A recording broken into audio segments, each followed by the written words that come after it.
Hello friends, నా పేరు Rizwana. So మనం సైకాలజీ క్లాసెస్లో మాస్లో అవసరాల పట్టిక, ఇది కూడా చాలా ఇంపార్టెంట్ టాపిక్ అండి సైకాలజీలో.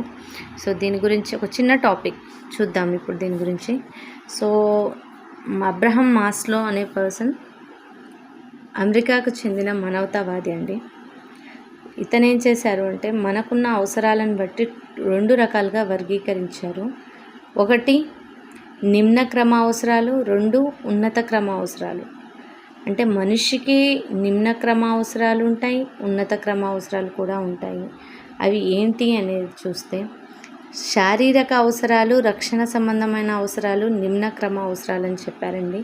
తర్వాత ప్రేమ సంబంధిత అవసరాలు, నెక్స్ట్ గుర్తింపు అవసరాలు, ఆత్మ ప్రస్తావన అవసరాలన్నీ కూడా ఉన్నత క్రమ అవసరాలు అని చెప్పారండి. ఈయన అవసరాలను, మనకు ఉండే అవసరాన్ని 2 టైప్స్గా వర్గీకరించారు. ఫస్ట్ నిమ్న క్రమ అవసరాలు, సెకండ్ వన్ వచ్చేసి ఉన్నత క్రమ అవసరాలు. ఫస్ట్ నిమ్న క్రమ అవసరాల్లో ఏమొస్తాయండి? శారీరక అవసరాలు, రక్షణ సంబంధ అవసరాలు. ఉన్నత క్రమ అవసరాల్లో ఏమొస్తాయండి? ప్రేమ సంబంధ, గుర్తింపు అవసరము, ఆత్మ ప్రస్తావనము. ఓకే, ఇవి వస్తాయి. సో శారీరక అవసరాలు అంటే ఏంటండి? ఆహారము, గాలి, నీరు అన్నీ వస్తాయన్నమాట, నిద్ర. రక్షక సంబంధ అవసరాలు అంటే ఏంటండి? భద్రత, గృహము, పెద్దల తోడు, ఉద్యోగం, విద్య. ప్రేమ సంబంధ అవసరాలు ప్రేమ, ఆప్యాయత, స్నేహం, అన్యోన్యత. గుర్తింపు అంటే ఏంటండి? గౌరవం, గుర్తింపు, పరువు, ప్రతిష్ట, హోదా. సో ఆత్మ ప్రస్తావన అంటే ఏంటండి?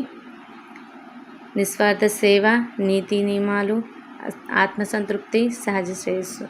సో ఇందులోంచి మనకు బిట్ ఎలా వస్తుంది? టెట్ డిఎస్సిలో పక్కా బిట్స్ వస్తాయండి. బిట్స్ ఎలా వస్తాయి అంటే, మీకు ఇప్పుడు స్నేహము అంటారు, ఇది ఏ రకమైన అవసరము? లేదు అంటే పరువు అంటారు, ఇది అవసరాల పట్టిక స్థానంలో దేనికి, ఏ క్రమానికి చెందినది అని.